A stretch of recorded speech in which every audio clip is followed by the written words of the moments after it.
Hello guys, this is Nidhi and welcome to Camp Bioholic. आज हम cell में present double membrane organ endoplasmic reticulum के बारे में जानेंगे।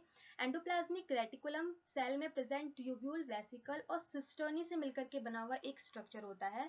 एंडोप्लाज्मिक रेटिकुलम को सबसे पहले डिस्कवर पॉर्टर और थॉमसन ने 1945 में किया था और एंडोप्लाज्मिक रेटिकुलम नेम जो है वो पॉर्टर ने दिया था। एंडोप्लाज्मिक रेटिकुलम जो होता है वो साइटोप्लाज्म में एक साइड से तो न्यूक्लियर एनवलप से जुड़ा हुआ होता है, वहीं दूसरी साइड से ये यूनिट मेम्ब्रेन और सेल मेम्ब्रेन से जुड़ा हुआ रहता है। और एंडोप्लाज्मिक रेटिकुलम जो होता है वो सेल में प्रेजेंट जो गैप है उसको ल्यूमेन और एक्टा ल्यूमेन में डिवाइड करने का काम करता है। सेल में मेनली टू टाइप के एंडोप्लाज्मिक रेटिकुलम प्रेजेंट होते हैं। रफ एंडोप्लाज्मिक रेटिकुलम जिसे कि RER कहते हैं और स्मूथ एंडोप्लाज्मिक रेटिकुलम जिसे कि SER कहते हैं। जब एंडोप्लाज्मिक रेटिकुलम की सरफेस पर राइबोसोम्स प्रेजेंट होते हैं तो उसे हम RER यानी कि रफ एंडोप्लाज्मिक रेटिकुलम कहते हैं, और जब राइबोसोम्स एब्सेंट होते हैं, सरफेस स्मूथ होता है, तो उसे हम स्मूथ एंडोप्लाज्मिक रेटिकुलम कहते हैं। जो RER होता है वो मेनली सिस्टर्नी और वेसिकल से मिलकर के बनता है, जबकि जो SER होता है वो वेसिकल और ट्यूब्यूल से मिलकर के बनता है। RER की जो विड्थ होती है वो 400 से 500 एंगस्ट्रॉम की होती है, जबकि SER की जो विड्थ होती है वो 500 से 1000 एंगस्ट्रॉम की होती है। RER का जो मेन फंक्शन होता है वो प्रोटीन सिंथेसिस करना है, जबकि SER का जो मेन फंक्शन होता है वो लिपिड का सिंथेसिस करना है।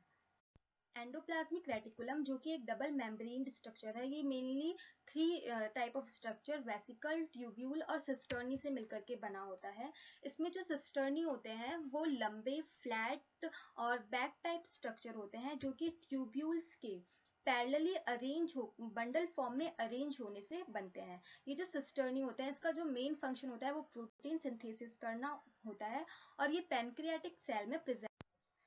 वेसिकल ये स्फेरिकल और ओविडियल बैक टाइप स्ट्रक्चर होते हैं जिनका जो डायामीटर होता है वो 25 से 500 नैनोमीटर तक होता है, और इनका जो मेन फंक्शन होता है वो प्रोटीन सिंथेसिस करना होता है। इसीलिए ये जो प्रोटीन सिंथेसिस करने वाली सेल्स होती है उसमें ज़्यादा प्रेजेंट होता है। For example pancreatic cell. Tubules ये स्मूथ सरफेस वाली अनकंट्रोल्ड और ब्रांच स्ट्रक्चर होता है। इसका जो डायामीटर होता है वो 50 से 100 नैनोमीटर तक होता है, और इसका जो मेन फंक्शन होता है वो स्टेरॉइड और हार्मोन्स का सिंथेसिस करना है, और इसके साथ ही साथ ये वेसिकल्स और सिस्टर्नी को जोड़ने का भी काम करती है।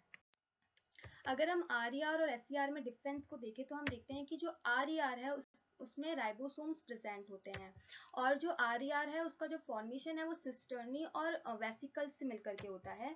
और जो RER है क्योंकि इसमें राइबोसोम्स प्रेजेंट होते हैं इसीलिए राइबोसोम्स को जोड़ने वाले जो प्रोटीन होते हैं लाइक राइबोफोरिन वो उसके अंदर प्रेजेंट होता है। और जो RER है उसका डेवलपमेंट है वो न्यूक्लियर मेम्ब्रेन से होता है, जबकि हम SER को देखते हैं तो उसमें राइबोसोम्स एब्सेंट होता है, और जो SER का फॉर्मेशन है वो भी वेसिकल और ट्यूब्यूल से होता है।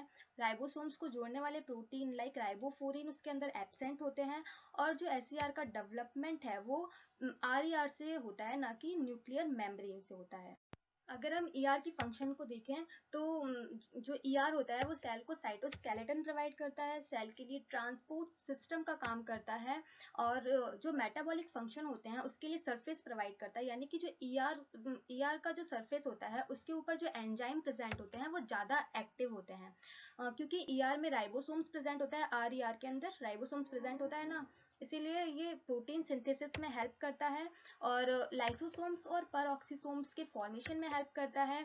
साथ ही साथ जो न्यूक्लियर एनवलप होता है उसका फॉर्मेशन भी करता है। जब सेल डिवीजन होता है, सेल डिवाइड होती है, उस टाइम जब टेलोफेज वाली स्टेज आती है जहाँ पर वापस से न्यूक्लियर एनवलप का फॉर्मेशन होता है, उस टाइम जब जो न्यूक्लियर एनवलप बनता है उसका फॉर्मेशन ER के द्वारा होता है, और डिटॉक्सिफिकेशन इसका एक मेन फंक्शन है।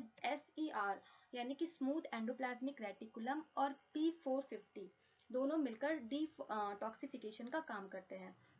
अगर आपको वीडियो पसंद आया हो तो मेरे चैनल को सब्सक्राइब जरूर करें, and don't forget to like and share this video. Thank you.